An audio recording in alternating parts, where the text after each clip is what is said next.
So hello all of you. आपलं जे आजचं जे GKGS सेशन आहे ते आता आपण स्टार्ट करणार आहोत. सो सर्वांनी पटापट जॉईन व्हायचं आहे आणि आपल्या सेशनला काय करायचं आहे, इंटरॅक्टिव्ह ठेवायचं आहे. सो सेशन पटकन आपण चालू करणार आहोत. त्याच्या आधी सर्वांनी काय करायचं आहे, पटपट पटपट जॉईन व्हायचं आहे आणि आपल्यासाठी साईडला जे काही नोटबुक लागेल तर ती पण ठेवायची आहे. जर काही एक्स्ट्रा इन्फॉर्मेशन असेल तर ती लगेच आपल्याला काय करायची आहे, नोट डाऊन करायची आहे. सो मी आरती तुमचं उत्कर्ष इन्स्टिट्यूटच्या या ऑनलाईन प्लॅटफॉर्मवरती स्वागत करते आहे आणि आपलं GKGSचं आजचं जे सेशन आहे ते आपण चालू करूयात. आपला पहिला प्रश्न पाहूयात. ठीक आहे. सो पहिला प्रश्न पहा आणि त्याच्यासाठी तुम्हाला उत्तराला वेळ दिला जाईल. लाईव्ह चॅटमध्ये तुम्हाला उत्तर टाकायचे आहेत. ठीक आहे. सो पहिला प्रश्न वाचून घ्या. महाराष्ट्रात राष्ट्रकूट राजवंशाची सत्ता खालीलपैकी कोणी पहिल्यांदा स्थापन केली? ठीक आहे. राष्ट्रकूट जो राजवंश आहे याची सत्ता सर्वात पहिले कोणी स्थापन केली असं आपल्याला विचारलेलं आहे. पुलकेशी पहिला, दंतीदुर्ग, विंध्यशक्ती आणि कृष्णराज पहिला. ठीक आहे. सांगायचा प्रयत्न करा. लाईव्ह चॅट मध्ये उत्तर द्यायचा प्रयत्न करा. 10 ते 15 सेकंद तुम्हाला वेळ असेल उत्तर देण्यासाठी. ठीक आहे. सो त्या वेळेमध्ये तुम्हाला काय करायचं आहे, उत्तर द्यायचं आहे. सांगा कोणता राजा आहे तो? महाराष्ट्रामध्ये राजपूत जे आहे राजवंशाची सत्ता कोणी स्थापन केली याच्यासाठी तुम्हाला उत्तर द्यायची आहेत. लाईव्ह चॅट मध्ये इंटरॅक्टिव्ह राहायचं आहे. सर्वांनी उत्तर द्यायचा प्रयत्न करायचा आहे. सांगा उत्तर काय आहे याचं आणि त्याचा कालावधी सुद्धा सांगा. ठीक आहे. याचे संस्थापक कोण आहेत आणि त्याचप्रमाणे याचा जो काही कालावधी आहे ते आपल्याला सांगायचं आहे. ठीक आहे. सांगा ह्याचा काय आन्सर आहे. सो ह्याचा जो कालावधी आहे महाराष्ट्रातील तो आहे इसवी सन 735 ते इसवी सन 756 पर्यंतचा आहे आणि याचे संस्थापक कोण आहेत तर दंतीदुर्ग आहेत.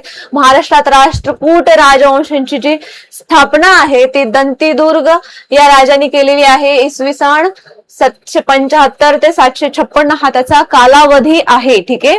सो आता आपण नेक्स्ट प्रश्नाकडे जाऊयात. त्याचं पण उत्तर द्यायचा तुम्ही प्रयत्न करणार आहात. लाईव्ह चॅट मध्ये बोलत चला. ठीक आहे. सो तुमचा जो रिस्पॉन्स आहे तो खूप महत्वाचा आहे आणि तुम्ही जर रिस्पॉन्स दिला तर तुमचाच कॉन्फिडन्स वाढेल की आपण उत्तर देतोय, आपले बरोबर येत आहेत. ठीक आहे. सो उत्तर द्यायचा प्रयत्न करा. ठीक आहे. खालीलपैकी कोणत्या वाकाटक राजाच्या मृत्यूनंतर वाकाटक साम्राज्याचे विभाजन झाले? सांगा कोणत्या वाकाटक राजाच्या मृत्यूनंतर वाकाटक जे साम्राज्य आहे त्याचं विभाजन झालं आहे आणि ह्या राजाने सम्राट नावाची पदवी सुद्धा धारण केलेली आहे. ठीक आहे. सांगायचा प्रयत्न करा. सांगा कोणता राजा आहे तो? सांगा कोणता आहे? हरिसेन, विंध्यशक्ती, रुद्रसेन दुसरा आणि प्रवरसेन पहिला. ठीक आहे. लाईव्ह चॅट मध्ये उत्तर देत चला. सांगत चला तुम्हाला काय वाटते, आन्सर काय असेल. ठीक आहे. सांगायचं आहे उत्तर. सर्वांनी पटपट पटपट उत्तर द्यायची आहेत. लाईव्ह चॅट मध्ये इंटरॅक्टिव्ह राहायचं आहे. ठीक आहे. सांगा कोणत्या राजाच्या मृत्यूनंतर वाकाटक साम्राज्याचं विभाजन झालं आहे? ठीक आहे. ज्याला सम्राट ही पदवी सुद्धा त्यांना धारण केली होती तर ते आहे तर प्रवरसेन पहिला. ठीक आहे. सो आपलं करेक्ट ऑप्शन काय आहे? ऑप्शन नंबर 4 हे आपलं काय आहे, करेक्ट आन्सर आहे. ओके. नेक्स्ट प्रश्न बघा. नांदूर मध्यमेश्वर बाबत खालीलपैकी कोणतं विधान सत्य आहे? महाराष्ट्राच्या नाशिक जिल्ह्यातील निफाड तालुक्यातील हा एक प्रचंड मोठा जलाशय आहे आणि हा गोदावरी आणि कादवा या नदीच्या संगमावरती आहे. आता या दोन ऑप्शन बद्दल नांदूर माधवेश्वर जे आहे याच्याबद्दल कोणतं विधान सत्य आहे असं आपल्याला विचारलेलं आहे. ठीक आहे. सांगायचा प्रयत्न करा कोणतं कोणतं विधान सत्य आहे.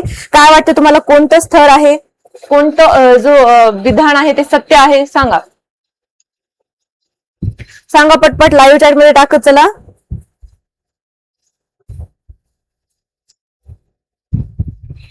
नांदूर माधवेश्वर याला आपण काय म्हणतो, पक्ष्यांचं नंदनवन असं सुद्धा म्हणतो. त्याचप्रमाणे ठीक आहे, साईडला आपण नोट डाऊन करत चालूयात तुम्ही उत्तर देईपर्यंत. पक्ष्यांचं नंदनवन असं तर म्हणतोच, त्याचप्रमाणे अजून एक आहे याला काय म्हणतो आपण?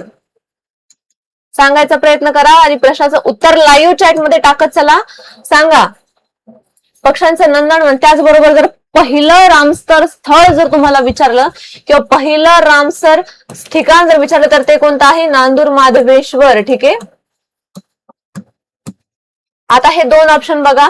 महाराष्ट्राच्या नाशिक जिल्ह्यातील निफाड तालुक्यातील हा एक प्रचंड मोठा जलाशय हो आहे हा आणि हा गोदावरी आणि कादवा नदीच्या संगमावरती सुद्धा आहे. ठीक आहे. दोनही ऑप्शन्स बरोबर आहेत. Option number 1 1 and 2 both are correct. Okay, so सर्वांनी उत्तर द्यायचं आहे. ठीक आहे, उत्तर द्यायचा प्रयत्न करायचा आहे. चुकलं तरी चुकू द्या, पण उत्तर द्यायचं आहे. ठीक आहे, आता बघा, पाली टेक्स्ट सोसायटीची स्थापना कोणत्या वर्षी झाली? ठीक आहे, सांगायचा प्रयत्न करा, लाईव्ह चॅट मध्ये टाकत चला. ठीक आहे,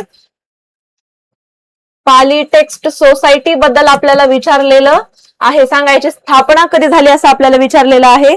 लाईव्ह चॅट मध्ये टाकत चला. कधी झाली स्थापना? 1925, 1856, 1789 आणि 1881. लाईव्ह चॅट मध्ये टाकत चालणार आहात तुम्ही, सांगा. लाईव्ह चॅट मध्ये उत्तर टाकायचे आहे. त्याच्यासाठी 10 ते 15 सेकंदांचा तुम्हाला वेळ दिलेला असेल. त्याच्यामध्ये तुम्हाला काय करायचं आहे? उत्तर सांगत चालायचं आहे. ठीक आहे, सांगा काय वाटतं तुम्हाला, काय असेल याचं correct answer? Pali text society. ठीक आहे, सांगा कधी याची स्थापना झाली, याचं काम काय होतं, याचा मुख्य उद्देश काय होता, हे सुद्धा तुम्ही लाईव्ह चॅट मध्ये टाकायचं आहे. मलाही कळेल तुम्हाला किती इन्फॉर्मेशन आहे. सो तुम्ही लाईव्ह चॅट मध्ये याच्याबद्दल माहिती जी काही आहे ती सांगणार आहात. त्याचप्रमाणे याची स्थापना कोणत्या वर्षी झाली असं आपल्याला विचारलेलं आहे, जे की तुम्हाला सांगायचं आहे. ओके, सांगा, सांगायचा प्रयत्न करा, उत्तर द्यायचा प्रयत्न करा. ठीक आहे, सांगत चला उत्तर काय वाटतं तुम्हाला, याचं उत्तर काय असेल?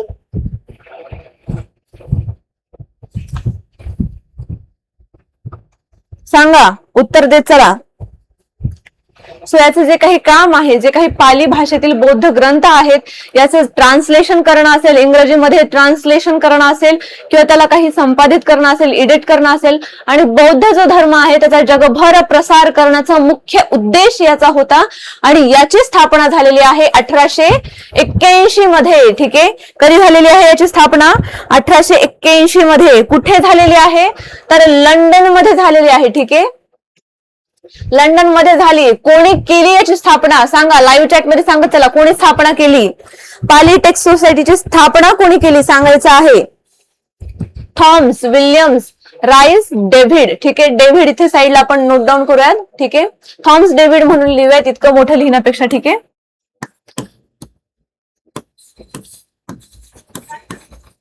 ओके, सर्वांनी साईडला नोट डाऊन करत चालायचं आहे. आणि त्याचप्रमाणे लाईव्ह चॅट मध्ये इंटरॅक्टिव्ह राहायचं आहे, झोपी जायचं नाहीये. ठीक आहे, आणि सेशन लिव्ह करून दुसरीकडे युट्यूबच्या शॉर्ट स्क्रोल करायच्या नाहीयेत. आपल्याला उत्तर द्यायची आहेत. प्रश्न एकदम आपल्याला लक्षात राहील याच पद्धतीने समजून घ्यायचा आहे. त्याच्यासाठी मनात येणारे इतर विचार, आपल्या फीड मध्ये येणारे इतर व्हिडिओ आपल्याला स्क्रोल करायचे नाहीयेत, इतर व्हिडिओ आपल्याला पाहायचे नाहीयेत. ठीक आहे, सो चला बघा, सांगायचं उत्तर काय होतं तर 1881 मध्ये. कुठे झाली? लंडन मध्ये. कोणी केली? थॉमस डेव्हिड यांनी. आता पाली टेक्स्ट सोसायटीचं मुख्य काम काय आहे तर जो बौद्ध धर्म आहे त्याचा प्रसार करणं असेल, त्याचं इंग्लिशमध्ये जे काही ट्रान्सलेशन करणं असेल, ठीक आहे, हे सर्व काम काय आहे पाली टेक्स्ट सोसायटीचं होतं. ठीक आहे, त्याची स्थापना कधी झाली होती? 1881 मध्ये याची स्थापना झाली होती. ओके, नेक्स्ट प्रश्न बघूयात आपण. वाचा, नेक्स्ट प्रश्न वाचा. ऋग्वेदातील स्त्रोतांना, हिम्स ला काय म्हणतात असं आपल्याला विचारलेलं आहे. ठीक आहे, सांगा आता ऋग्वेदातील स्त्रोतांना काय म्हटलं जातं?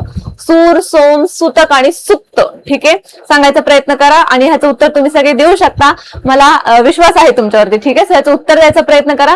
मेजॉरिटी ऑफ द स्टुडंट्सचं याचा आन्सर चुकणार नाही अशी मी आशा करते. ठीक आहे, सांगा ऋग्वेदातील जे काही स्त्रोत आहे त्यांना काय म्हटलं जातं हे तुम्हाला प्रश्नामध्ये विचारलेलं आहे. ठीक आहे, सांगायचा प्रयत्न करा. लाईव्ह चॅट मध्ये उत्तर द्यायचा प्रयत्न करा.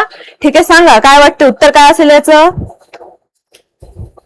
ऋग्वेदातील स्त्रोतांना आपण काय म्हणतो सांगा.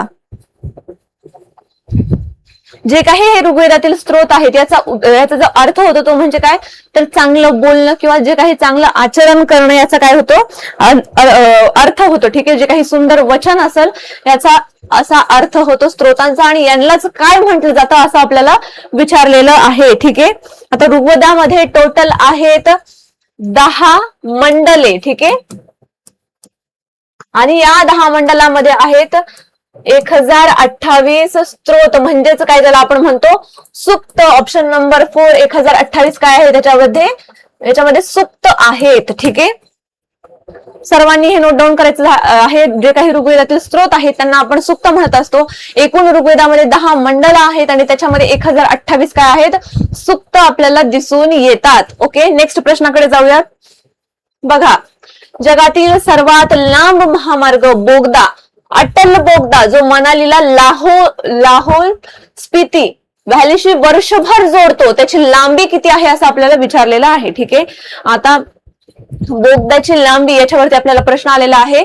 सांगा सर्वात लांब महामार्ग बोगदा आहे हा. ठीक आहे, महामार्ग बोगदा अटल बोगदा जो लाहोर आणि स्पितीला जोडतो, वर्षभर जोडतो.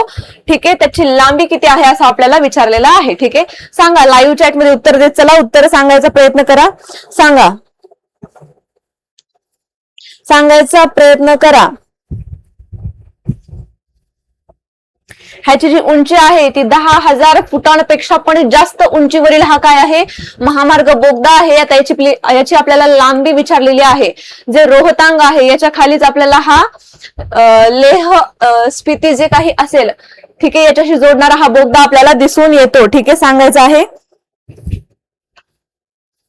रोहतांग पासच्या खाली लेह मनाली जो महामार्ग आहे याच्यावरती हा बोगदा आपल्याला दिसून येतो, ज्याची उंची सुमारे 10,000 फुटांपेक्षा पण उंच आहे आणि याची लांबी किती आहे असं आपल्याला विचारलेलं आहे. सांगा किती आहे याची लांबी. 1.4 किलोमीटर. आपल्याला प्रश्नात आता तुम्ही बघा ह्याच्यामध्ये काय दिलेलं आहे, जगातील सर्वात लांब महामार्ग. त्याचं जर लांबी 1.4 किलोमीटर असेल तरी का, ठीक आहे, सो एवढा नाहीये. 15.6 किलोमीटर, 22 किलोमीटर आणि 9.2 किलोमीटर, 9.02 किलोमीटर. सो जो महामार्ग बोगदा आहे अटल बोगदा याची जी काही लांबी आहे ती आहे 9.02 किलोमीटर एवढी. ठीक आहे, सो हे आपल्याला लक्षात ठेवायचं आहे. ओके, नेक्स्ट प्रश्नाकडे जाऊयात. बघा खालील पैकी कोणत्या प्रकारच्या जंगलातून ट्युसॉक तृण वाढतं. ठीक आहे, ट्युसॉक तृण कुठे वाढतं असं आपल्याला विचारलेलं आहे. ठीक आहे, बघा चारही ऑप्शन्स. पर्वतीय जंगले, ठीक आहे, त्याचप्रमाणे उष्णकटिबंधीय पानझडी जंगले, उष्णकटिबंधीय काटेरी जंगले आणि किनारी आणि दलदलीची जंगले. ठीक आहे, लाईव्ह चॅट मध्ये टाकत चला, ज्यांचं भूगोल स्ट्रॉंग आहे ते सांगू शकता त्याचं उत्तर. सांगा काय वाटतं याचा आन्सर काय असेल. खालील पैकी कोणत्या प्रकारच्या जंगलात ट्युसॉक तृण वाढतं. ठीक आहे, सांगायचं आहे ट्युसॉक तृण. पहिले तुम्हाला माहिती आहे का ट्युसॉक तृण म्हणजे काय, ट्युसॉक तृण म्हणजे काय माहिती आहे का. जर माहिती असेल तर सांगा लाईव्ह चॅट मध्ये. जर तुम्हाला माहिती असेल ट्युसॉक तृण म्हणजे काय तर त्याचं लाईव्ह चॅट मध्ये सांगत चला ट्युसॉक तृण म्हणजे काय.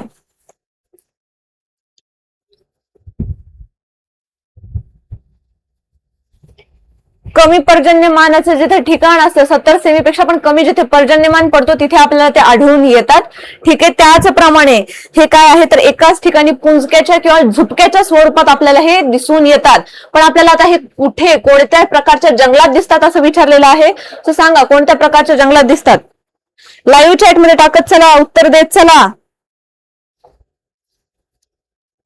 कुठे आढळतात हे, कुठे आढळतात सांगायचं आहे. हे आढळतात उष्णकटिबंधीय काटेरी जंगलांच्या प्रदेशात किंवा या प्रकारच्या जंगलात ते आढळतात. भूगर्भातील ओलावा टिकून ठेवण्यासाठी हे काय करतात, मदत करत असतात. ठीक आहे, सो आपलं करेक्ट आन्सर काय आहे, ऑप्शन नंबर 3. ओके, सो याचं लक्षात ठेवायचं आहे. हे तर एक तर झुपक्याच्या ह्याच्यामध्ये आढळतात, कमी पर्जन्यमान असेल तिथे आढळतात आणि त्याचप्रमाणे हे काय करतात तर जे काही भूगर्भातील ओलावा आहे ते टिकवून ठेवण्यासाठी काय करतात, मदत करत असतात. ठीक आहे, सो नेक्स्ट प्रश्नाकडे जाऊयात. बघा नेक्स्ट प्रश्न, शाळा या पुस्तकाचे लेखक कोण आहेत. आता तुम्हाला नुकताच गाजलेला जर मूवी माहिती असेल शाळा, ठीक आहे, हा मला वाटतं राष्ट्रीय पुरस्कार सुद्धा याला मिळालेला आहे. सो हा जो शाळा फिल्म निघाली होती ती याच कादंबरीवर याच पुस्तकावर आधारित होती. सो याचे लेखक कोण आहेत असं आपल्याला विचारलेलं आहे. ठीक आहे, सांगायचा प्रयत्न करा, लाईव्ह चॅट मध्ये उत्तर द्यायचा प्रयत्न करा. सांगा राष्ट्रीय पुरस्कार प्राप्त झालेला आहे. या शाळावरती एक फिल्म निघाली होती. ठीक आहे, त्या फिल्मला राष्ट्रीय पुरस्कार मिळालेला आहे. आय थिंक त्या फिल्मचं नावच शाळा आहे. ठीक आहे, आणि जी याच पुस्तकावर आधारित आहे. राष्ट्रीय पुरस्कार काय आहे याला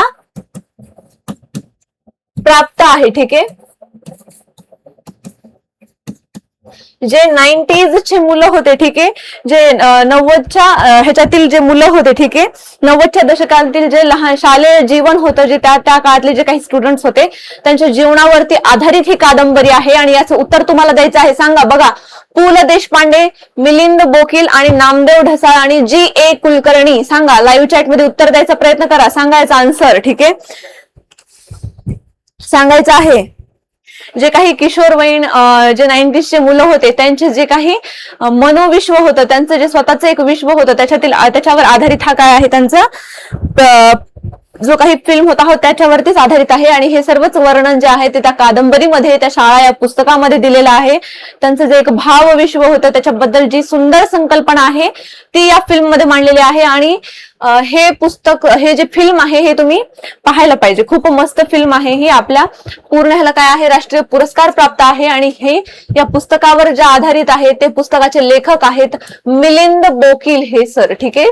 सो आपलं करेक्ट आन्सर काय आहे, ऑप्शन नंबर 2. लाईव्ह चॅट मध्ये इंटरॅक्टिव्ह राहायचं आहे. ओके. नेक्स्ट प्रश्न बघा. पुणे येथील आदिवासी संशोधन प्रशिक्षण संस्थेची tribal research and training institute TRTI ची स्थापना कधी झाली असं विचारलेलं आहे. ठीक आहे. सांगा कधी झाली स्थापना TRTI ची. सांगत चला कधी झाली. 1960, 1965, 1962 आणि 1969. लाईव्ह चॅट मध्ये उत्तर टाकायचं आहे. सांगा कधी झाली. 1 मे. पुन्हा पुढे सांगा 1 मे कधी झाली स्थापना. 1 मे आपल्याला वर्ष सांगायचं आहे TRTI चं. ठीक आहे. याच्याबद्दल आपल्याला प्रश्न विचारले जातात आणि मला वाटतं याच्यातून आपल्याला शिष्यवृत्ती सुद्धा भेटत असते. सो हे आपल्यासाठी इम्पॉर्टंट आहे. याच्याबद्दल जी काही डिटेल माहिती आहे ती आपण पुढच्या स्लाइडवर डिस्कस करणार आहोतच. पण त्याच्या आधी तुम्ही सांगणार आहात याची स्थापना कधी झालेली आहे. 1 मे 1962 रोजी याची स्थापना झालेली आहे. ऑप्शन नंबर 3 काय आहे याचं करेक्ट आन्सर आहे. ओके. नेक्स्ट प्रश्नाकडे जाऊयात. आता बघा, नेक्स्ट प्रश्नाकडे जायच्या आधी आपण TRTI बद्दल माहिती करून घेऊया. ठीक आहे. आदिवासी संशोधन आणि प्रशिक्षण संस्था आहे TRTI. ठीक आहे. याचा लॉंग फॉर्म तो होतो. ठीक आहे. Tribal research and training institute. Okay. आता याचं स्थापना वर्ष आहे 1 मे 1962 मध्ये. मुख्यालय आहे पुणे येथे. स्वरूप कसं आहे, केंद्र पुरस्कृत योजनेद्वारे ह्याची स्थापना झालेली आहे. ओके. स्वायत्त संस्था आहे ही आणि याचा विभाग कोणता आहे, आदिवासी विभाग, महाराष्ट्र शासनाअंतर्गत हे येतं. ठीक आहे. आता बघा याचं प्रमुख उद्दिष्ट आणि कार्य काय आहे हे आपल्याला बघायचं आहे. आणि माझ्यासोबत आता जेव्हा प्रश्न नाही आहेत तेव्हा कमेंटमध्ये येस टाकायचं आहे. ठीक आहे. हा मुद्दा समजला. Yes. Okay. Yes. Okay. Yes. ठीक आहे. हा असं म्हणजे आपलं काय होईल, त्याच्यामुळे काय होईल, इंटरॅक्शन होईल आणि तुम्हाला पण हा ठीक आहे समजला म्हणजे तुम्ही लक्ष देऊन ते मुद्दा समजून घ्याल आणि मग कमेंटमध्ये येस टाकायचं आहे. ठीक आहे. लाईव्ह चॅट मध्ये बोलत चला. आता प्रमुख उद्दिष्ट आणि जे काही कार्य आहे त्याच्यामध्ये बघा, संशोधन रिसर्च मध्ये काय आहे, आदिवासी संस्कृती, भाषा, समस्या आणि स्थितीवर सखोल संशोधन याच्यामध्ये केलं जातं. ठीक आहे. जे काही प्रशिक्षण आहे, ट्रेनिंग आहे, याच्यामध्ये शासकीय अधिकारी, लोकप्रतिनिधी आणि जे काही आदिवासी तरुण आहे त्यांना यांचं कौशल्य विकासावरती येथे भर दिलेला आपल्याला दिसून येतो. ठीक आहे. मूल्यमापन, इव्हॅल्युएशन, शासकीय योजनांचे मूल्यमापन करून प्रभाव वाढवण्याचे अहवाल येथे काय केले जातात, तयार केले जातात. ठीक आहे. त्याचप्रमाणे आता स्पर्धा परीक्षेसाठी विशेष मुद्दे पाहूयात. जात पडताळणी, अनुसूचित जमातींचे जे काही ST जात आहे याच्या प्रमाणपत्रांची तांत्रिक व प्रशासकीय पडताळणी होत असते. ठीक आहे.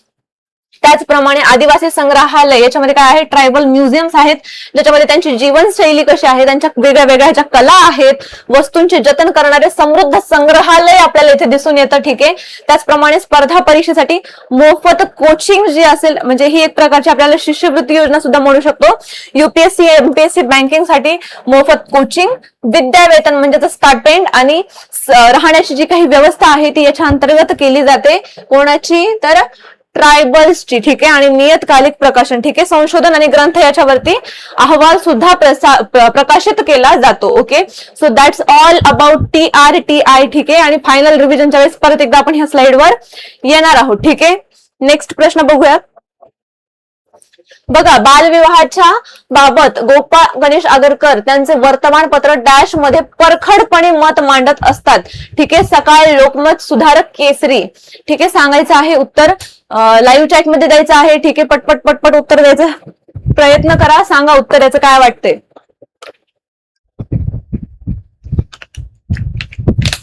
बताओ आन्सर सांगा. बालविवाहाच्या बाबत जे गोपाळ गणेश आगरकर आहे यांचं जे काही परखडपणे ज्यांचं मत त्यांनी कोणत्या त्यांच्या न्यूजपेपर मध्ये मांडलेलं आहे हे आपल्याला सांगायचं आहे. सांगा कोणता न्यूजपेपर होता तो. लाईव्ह चॅट मध्ये बोलत चला. ठीक आहे. सांगा कोणत्या न्यूजपेपर मध्ये सांगितलेलं आहे.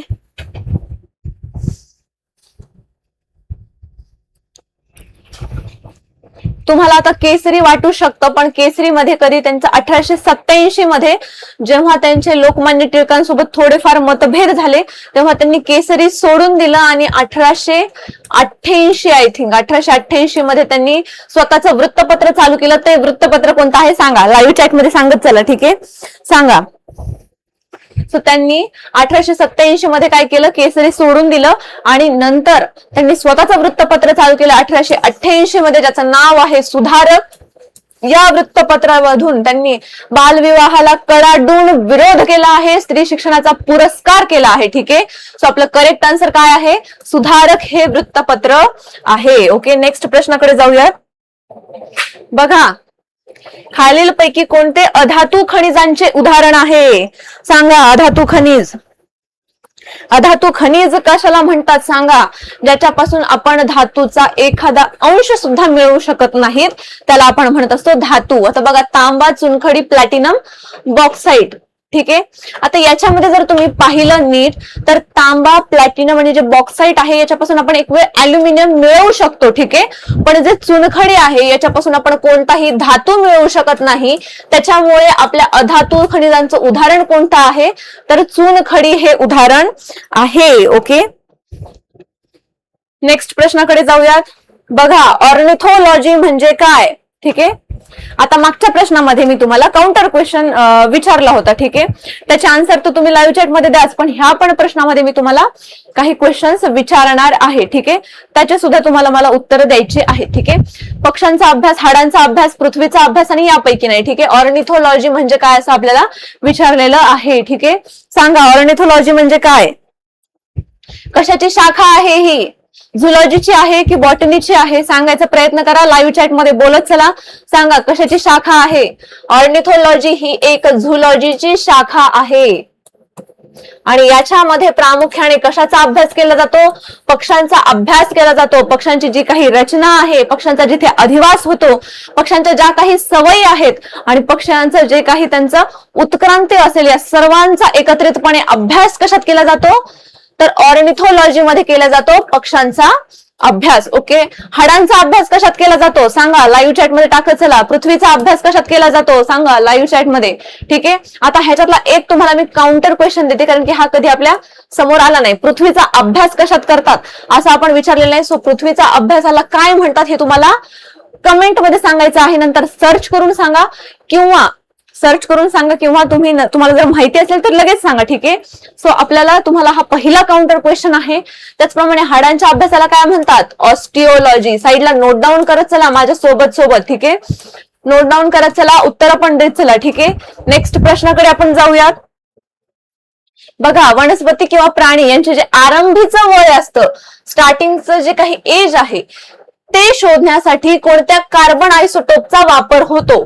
ठीक आहे, C2, C4, C14 आणि यापैकी नाही. ठीक आहे, सांगायचा प्रयत्न करा कोणत्या कार्बन आयसोटोपचा वापर होतो. वनस्पती किंवा जे काही प्राणी आहेत, ठीक आहे, ते मेल्यानंतर किंवा त्यांचे जे काही आपल्याला ऑर्गेनिक सेंद्रिय जे काही त्यांचे अवशेष सापडतात त्यांचं आपण त्यांच्यावरती कार्बनच्या एका आयसोटोपद्वारे प्रक्रिया करून काय करू शकतो तर त्यांचं जे काही वय आहे ते किती वर्ष जुने आहेत, ते किती वर्ष आधीपासून आहे, ते किती वर्षाचे म्हणजे ते किती वर्ष झाले त्याला मरून किंवा किती वर्षांचं त्यांचं एज आहे हे आपण सांगू शकतो. कोणती कार्बनची मेथड वापरून ते सांगायचं आहे. ठीक आहे, बघा, कार्बनचा आयसोटोप असं आपल्याला विचारलेलं आहे. सांगा, ज्याला आपण रेडिओ कार्बन डेटिंग असं सुद्धा म्हणतो. ठीक आहे, कार्बन डेटिंगच आहे पण त्याला आपण स्पेसिफिकली काय म्हणतो, रेडिओ कार्बन डेटिंग. कोणता कार्बनचा आयसोटोप वापरतात सांगा याच्यामध्ये. ठीक आहे, लाईव्ह चॅट मध्ये बोलत चला, सांगा, कमेंट मध्ये उत्तर देत चला. सांगा,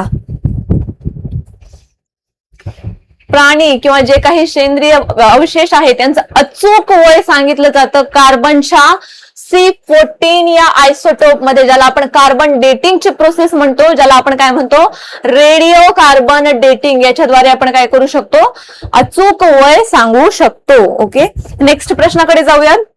बघा, कोणते निळे हिरवे शैवाल, ज्याला आपण अजून काय म्हणतो, बघा आता इथे निळे हिरवे शैवाल, ब्लू ग्रीन अल्गी. ठीक आहे, अजून एक नाव आहे आता कन्फ्युजन होण्यासाठी मी कालच्या पण सेशन मध्ये तुम्हाला सांगितलंय, सायन्स मध्ये आपल्याला बेसिकली एखाद्या वेळेस मराठी जरी प्रश्न असला तरी पण त्याचं इंग्लिशमध्ये जे नाव आहे, जसं कालच्या क्वेश्चन मध्ये मिझल्स आलं होतं तसंच इंग्लिशमध्ये सुद्धा आपल्याला नावं माहिती पाहिजे. ठीक आहे, आता आपल्याला माहिती की निळे हिरवे शैवाल, ओके, ब्लू ग्रीन अल्गी.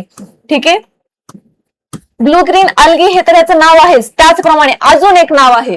कोणतं नाव आहे सांगा, याला अजून काय म्हटलं जातं? ठीक आहे, लाईव्ह चॅट मध्ये सांगाच. ठीक आहे, बघूया मला पण कोणाचं सायन्स किती पक्का आहे. ठीक आहे, सांगा. ब्लू ग्रीन अल्गी म्हणतो निळे हिरवे शैवाल याला, त्याचप्रमाणे अजून एक नाव आहे.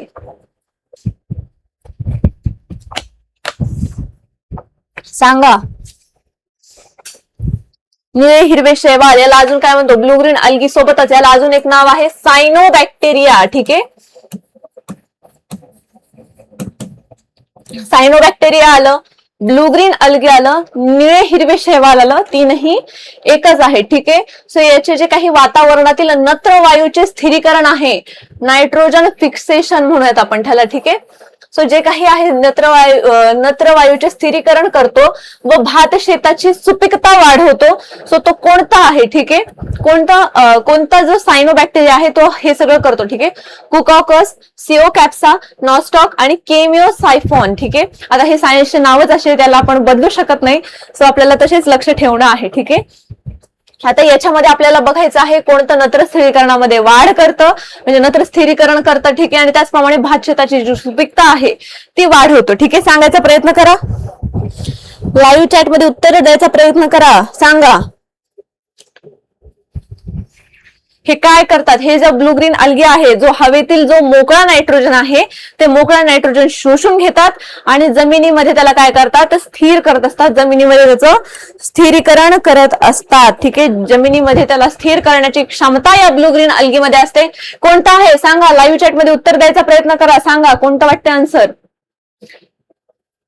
ठीक आहे, सो आपलं जो काही ब्लू ग्रीन अल्गी आहे हे जो नायट्रोजन फिक्सेशन करतो याचं करेक्ट एक्झाम्पल आहे नॉस्टॉक, आणि त्याचप्रमाणे अजून एक आहे अॅनाबेना. ठीक आहे, अॅनाबेला नाही, अॅनाबेना.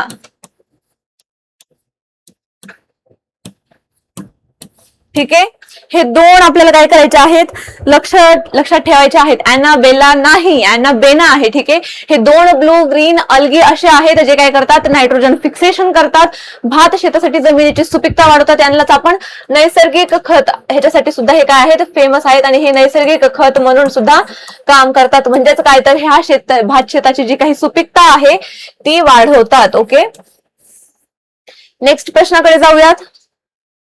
अॅनाबेनाची स्पेलिंग साईडला, नॉस्टॉक आणि अॅनाबेनाची इंग्लिश मध्ये स्पेलिंग सुद्धा असू द्या. ठीक आहे,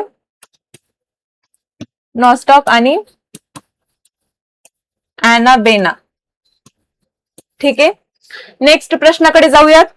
बघा, आता ज्या माता पित्यांची ओळख पटवण्यासाठी किंवा वारसा हक्क निश्चित करण्यासाठी कोणत्या तंत्राचा वापर केला जातो, कोणत्या टेक्नॉलॉजीचा वापर केला जातो? जी काही माता पित्यांची ओळख आहे, ठीक आहे, ही आपल्याला स्पष्ट करायची असेल तर कोणती टेक्नॉलॉजी वापरली जाते सांगा. RNA, ATM, RNB आणि DNA. ठीक आहे, सांगा. लाईव्ह चॅट मध्ये उत्तर देत चला. आता याचं बेसिक आन्सर आहे, सगळेजण इझिली उत्तर देऊ शकता, सगळ्यांना माहितीये. जर आपल्याला माता पित्यांची ओळख पटवायची असेल तर आपण डीएनएचा वापर करत असतो, RNAचा नाही. ठीक आहे, डीएनएचा वापर करत असतो. याच्यामध्ये डीएनए फिंगर प्रिंटिंग असेल. ठीक आहे, साईडला नोट डाऊन करत चला त्या मेथडचा. एक तर डीएनए फिंगर प्रिंटिंग असेल, ठीक आहे, नाहीतर डीएनए प्रोफाइलिंग असेल. ठीक आहे, डीएनए प्रोफाइलिंग. याच्याद्वारे आपण काय करू शकतो? जो काही माता पित्यांची ओळख आहे ही पटवण्यासाठी आपण या वैज्ञानिक तंत्रज्ञानाचा उपयोग करू शकतो. जर आपल्याला माहिती आहे, जर जो काही एखादं मूल असेल, जे काही एखादं लेकरू असेल, त्याच्यामध्ये अर्धे गुणसूत्र ही वडिलांची असतात तर अर्धे गुणसूत्र ही त्याच्या आईची असतात. ठीक आहे, त्याचप्रमाणे जर मग मातृत्व किंवा पितृत्व जर वाद निर्माण झाला तर त्याच्यासाठी ओळख पटवण्यासाठी डीएनए वापरतात. त्याचप्रमाणे जर आपल्याला वारसा हक्क सुनिश्चित करायचा असेल, ठीक आहे, वारसा हक्कासाठी सुद्धा एकमेव अशी वैज्ञानिक जर कोणतं तंत्रज्ञान असेल तर ते कोणतं आहे? डीएनए आहे. ओके, सो हे सुद्धा तुम्हाला काय करायचं आहे? लक्षात ठेवायचं आहे. ओके, नेक्स्ट प्रश्न बघा. अस्पष्ट केंद्रकयुक्त पेशी डॅश मध्ये आढळतात. ठीक आहे, अमिबा, जीवाणू, जलव्याय आणि लाल पेशी. अस्पष्ट केंद्रक युक्त. ठीक आहे, आता अस्पष्ट केंद्रक युक्त. आता याच्यामध्ये मी तुम्हाला सांगते अस्पष्ट केंद्रक युक्त म्हणजे काय, ज्याच्यामध्ये केंद्रक नीट दिसत नाही किंवा ऑब्सेंट असतो, म्हणजेच काय प्रोकॅरियोटिक. ठीक आहे, प्रोकॅरियोटिक कोण आहे तसं आपल्याला विचारलेलं आहे. ठीक आहे, आता प्रोकॅरियोटिक आणि दुसरं काय असतात दृश्य केंद्रक, ज्यांना आपण काय म्हणतो युकॅरियोटिक, ज्याच्यामध्ये प्रामुख्याने काय येतो आपला अमिबा. ठीक आहे, अमिबा तर येतोच, त्याचप्रमाणे जे काही अस्पष्ट केंद्रक असतात, जे काही म्हणजे डायरेक्टली आपल्याला स्पष्टपणे केंद्रक दिसत नाही किंवा केंद्रक नसतं, तर तिथे काय असतं, एकतर त्या केंद्रकाच्या अवतीभोवती जे काही न्यूक्लिअर मेम्ब्रेन असतं. ठीक आहे, केंद्रक पटल असतं ते तिथे अब्सेंट असतं. ठीक आहे,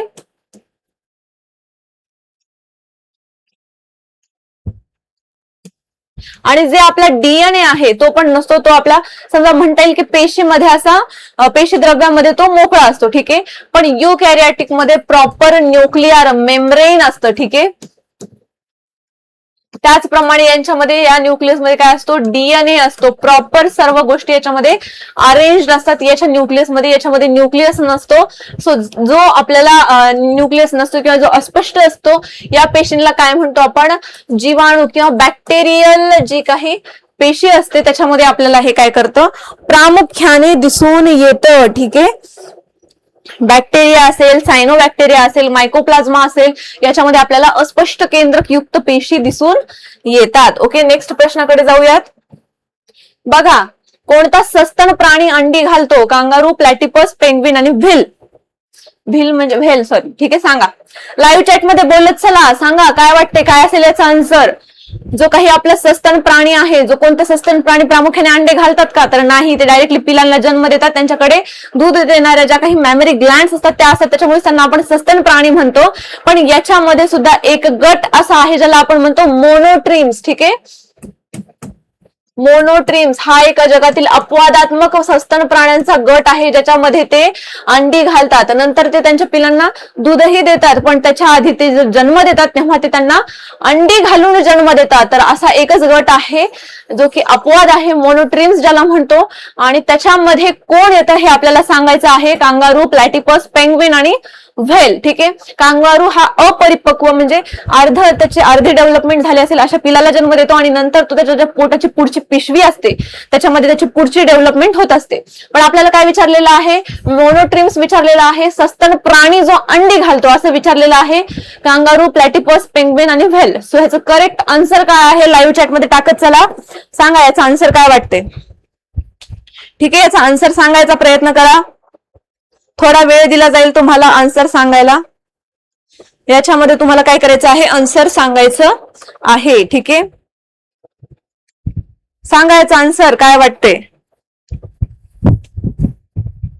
सो याचा आन्सर आहे प्लॅटिपस. त्याचप्रमाणे प्लॅटिपस, डक बिल्ड प्लॅटिपस पण म्हणू शकतो याला, आणि त्याचप्रमाणे अजून एक नाव आहे एकिडना. हे दोघ जण आहेत जे काय आहेत, असे सस्तन प्राणी आहेत जे काय करतात, अंडी घालतात. ओके, सो हे आपलं करेक्ट आन्सर आहे ऑप्शन नंबर 2, प्लॅटिपस. ठीक आहे, नेक्स्ट प्रश्नाकडे जाऊयात. सो आजचे प्रश्न झालेत, चला एकदा रिव्हिजन करून घेऊयात. ठीक आहे, रिव्हिजनच्या वेळेस लेफ्ट नाही व्हायचं, प्रत्येक सेशन मध्ये सांगायची गरज नाही पडली पाहिजे.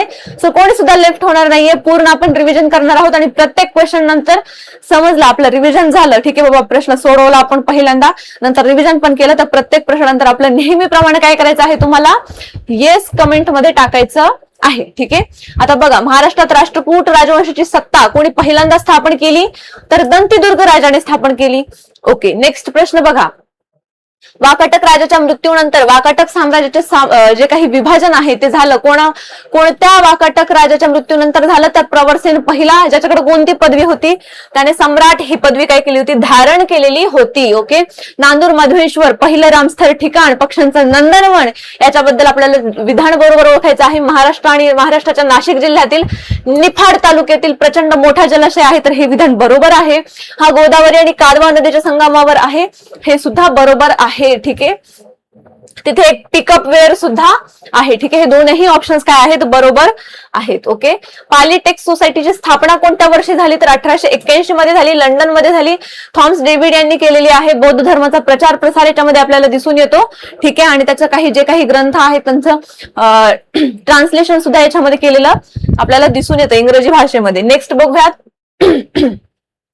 ऋग्वेदातील जे काही स्त्रोत आहेत ज्यांना हिम्स यांना आपण काय म्हणतो असं आपल्याला काय केलेलं आहे, विचारलेलं आहे, ज्याला आपण काय म्हणतो, सुक्त असं म्हणत असतो. ठीक आहे, ऋग्वेदामध्ये एकूण किती आहेत, 10 मंडल आहेत आणि त्याचप्रमाणे 1028 काय आहेत, सुक्त आहेत. ओके, कमेंट मध्ये येस येस टाकत चला, झोपी जाऊ नका. ठीक आहे, आपल्याला भरकटायचं नाहीये. ठीक आहे, पूर्ण सेशन होईपर्यंत कॉन्सन्ट्रेशन ठेवायचं आहे. सो सर्वांनी उत्तरं द्यायचे आहेत. ओके, जगातील सर्वात लांब जो महामार्ग बोगदा आहे, अटल बोगदा आहे, जो काय करतो, लाहोल आणि स्पितीला वर्षभर जोडतो. त्याची लांबी किती आहे, 9.02 किलोमीटर एवढी त्याची लांबी आहे. ठीक आहे, नेक्स्ट प्रश्न बघा. खालीलपैकी कोणत्या प्रकारच्या जंगलात ट्युसॉक तृण आढळून येतो. ट्युसॉक तृण कुठे आढळून येतं, उष्णकटिबंधीय काट्याच्या जंगलात आढळून येतं आणि ते काय करतं, जमिनीखाली त्याचे जे काही ओलावा टिकवून ठेवण्यासाठी मदत करत असतं. ठीक आहे, नेक्स्ट बघा. शाळा पुस्तकाचे लेखक कोण आहेत, मिलिंद बोकील. आणि एखाद दिवशी जर तुम्हाला रविवारी ब्रेक पाहिजे असेल, थोडाफार एक ब्रेक म्हणून आपण रविवारी थोडं रिलॅक्स मध्ये राहतो. सो रविवारी एखाद्या म्हणजे असतो ना आपला वीकेंड डे. ठीक आहे, सो त्या दिवशी थोडा वेळ काढून जर शाळा मूवी पाहता आला तर तो पहा, खूपच सुंदर मूवी आहे हा.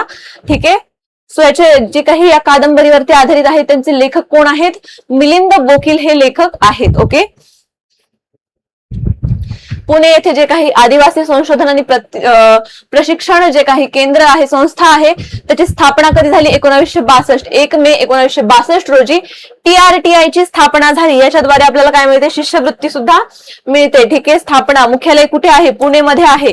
केंद्र पुरस्कृत जी काही योजना असते त्याच्या अंतर्गत त्याची स्थापना झालेली आहे.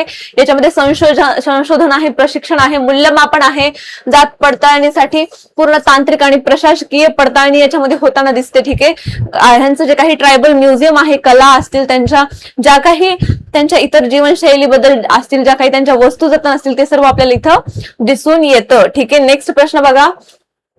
बालविवाहाबाबत गोपाल गणेश आगरकर त्यांचं वर्तमानपत्र कोणतं आहे, सुधारक. याच्यामध्ये त्यांनी बालविवाहाला काय केलेलं आहे, कठोरपणे त्यांनी काय केलेलं आहे, मत मांडलेलं आहे. स्त्री शिक्षणाबद्दल सुद्धा त्यांनी भरपूर मत मांडलेले आहेत. ठीक आहे, स्त्री शिक्षणाचा त्यांनी पुरस्कार केलेला आहे.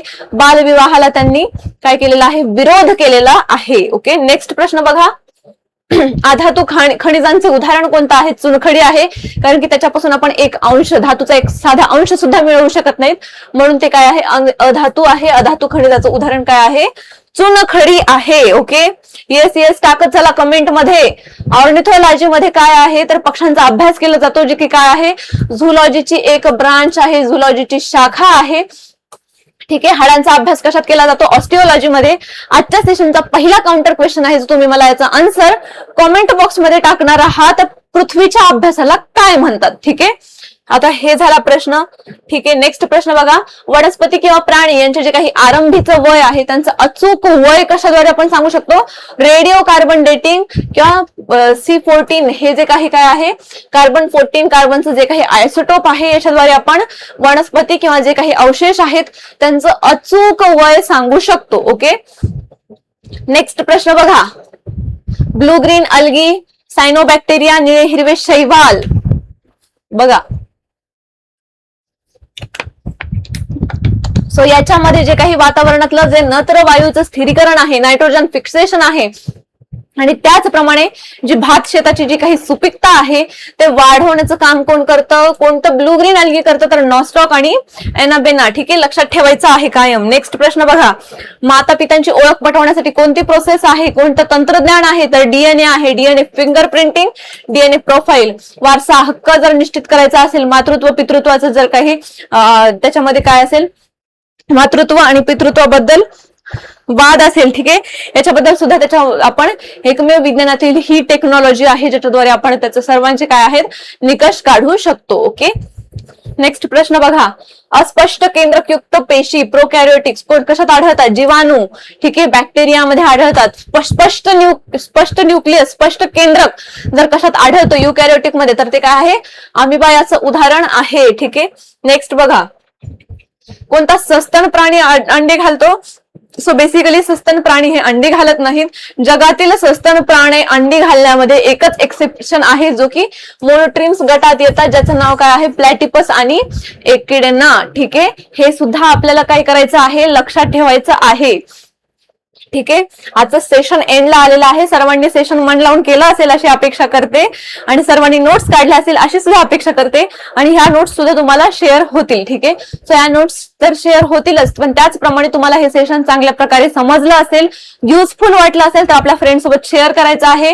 आपलं सेशन आवडलं असेल तर या सेशनला लाईक करायचं आहे आणि तुमचा जो काही फीडबॅक असेल तो आपल्या कमेंट बॉक्समध्ये द्यायचा आहे. ठीक आहे, सो सर्वांनी आता अभ्यास करत राहायचा आहे आणि असाच कन्सिस्टन्सी ठेवायची आहे. ठीक आहे, उद्याच्या सेशन मध्ये भेटूयात. तोपर्यंत थँक्यू सो मच. ठीक आहे, भेटूया उद्याच्या सेशन मध्ये. Thank you so much.